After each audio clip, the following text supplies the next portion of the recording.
Assalamualaikum warahmatullahi wabarakatuh. Perkenalkan, nama saya Helmalena Haris, STK 319008 dari Prodi PSP. Baiklah, saya akan menjelaskan tentang pesan moral yang ada di dalam film Sanctum. Pembelajaran yang dapat diperoleh yaitu film Sanctum bagi para divers pemula sangat membantu sekali, karena banyak adegan yang berkaitan dengan penyelaman, baik itu scuba diving ataupun free diving. Di awal film saja kita sudah bisa menjumpai adegan penyelaman yang dilakukan Frank dan rekannya. Pada adegan ini, Frank dan rekannya melakukan scuba diving dengan alat yang bernama closed circuit scuba. Alat ini dirancang untuk mendaur ulang hasil respirasi penyelam.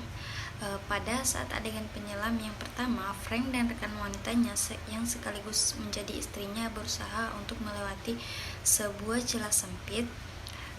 Pada mulanya, Frank berhasil melewati celah itu. Tak lama kemudian, sang istri juga berhasil melewatinya. Namun sayang, pada saat sang istri tengah melalui celah itu, regulator tabungnya bocor, sehingga menyebabkan seluruh isi tabungnya habis dan membuat istri Frank panik. Frank yang masih tenang berusaha untuk membantu istrinya dengan cara bergantian bernafas menggunakan mouthpiece-nya. Namun kepanikan sang istri yang sangat luar biasa bisa menyebabkan keduanya meninggal. Jadi dengan berat hati dan terkesan kasar, Frank merebut mouthpiece-nya dari sang istri dan membiarkan istrinya meninggal kehabisan napas. Jadi inti dari adegan pertama ini bahwasanya kita sebagai seorang penyelam diwajibkan untuk tidak boleh panik ketika terjadi suatu masalah. Lalu adegan lain yang berkaitan dengan penyelaman selanjutnya adalah ketika Frank bersama rekan-rekannya kembali melakukan penyelaman antara hidup dan mati melalui celah sempit yang membuat istrinya meninggal tadi. Dengan usaha keras dan ketenangan, mereka berhasil melewatinya. Akan tetapi salah satu rekan Frank yang bernama George melakukan kesalahan fatal yang tidak diketahui oleh Frank. George mengalami dekompresi pada bagian dadanya yang menyebabkan terhambatnya aliran darah menuju jantungnya. Memang dalam beberapa waktu George masih sanggup untuk berjalan dan berkata-kata, namun darah yang semakin menumpuk di dadanya membuat George tidak bisa lagi untuk melanjutkan hidupnya. Adegan selanjutnya adalah saat adegan terakhir. Frank yang sudah tidak sanggup lagi melanjutkan perjalanan harus mengakhiri hidupnya dengan tragis.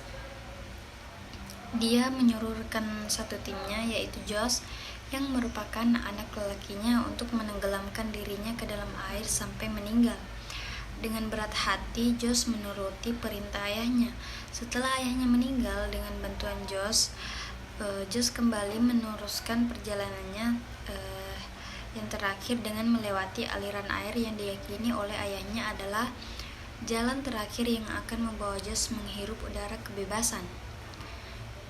Bermodalkan tabung gas kecil dengan isi yang tidak penuh, Josh melakukan penyelaman dengan perpaduan antara teknik scuba diving dengan free diving, bisa dibilang begitu, karena Josh hanya menggunakan tabung gas tanpa regulator dan mouthpiece. Benar saja, tabung yang hanya berisi sedikit oksigen tersebut habis dalam sekejap. Keahlian Josh dalam melakukan teknik breath holding pun diuji. Alhasil, keahlian Josh dalam menahan napas dan kemampuannya untuk melawan rasa panik berbuah hasil positif. Josh berhasil keluar dari gua pembunuh itu dengan bantuan sedikit oksigen yang terdapat di langit-langit gua yang membuat dirinya selamat.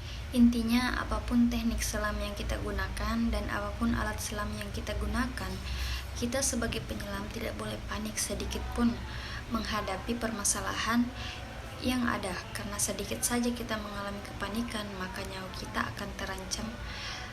Jadi pastikan Anda tidak panik saat menyelam. Never dive alone. Baik, selanjutnya yaitu hal-hal yang berkaitan dengan film dan mata kuliah kepelautan dan pengamanan kerja. Jadi film ini adalah film yang berisi tentang riset atau penelitian di dalam gua yang ada di Papua Nugini. Jadi hal-hal yang berkaitan dengan mata kuliah kita yaitu pengamanan saat melakukan penelitian atau penyelaman.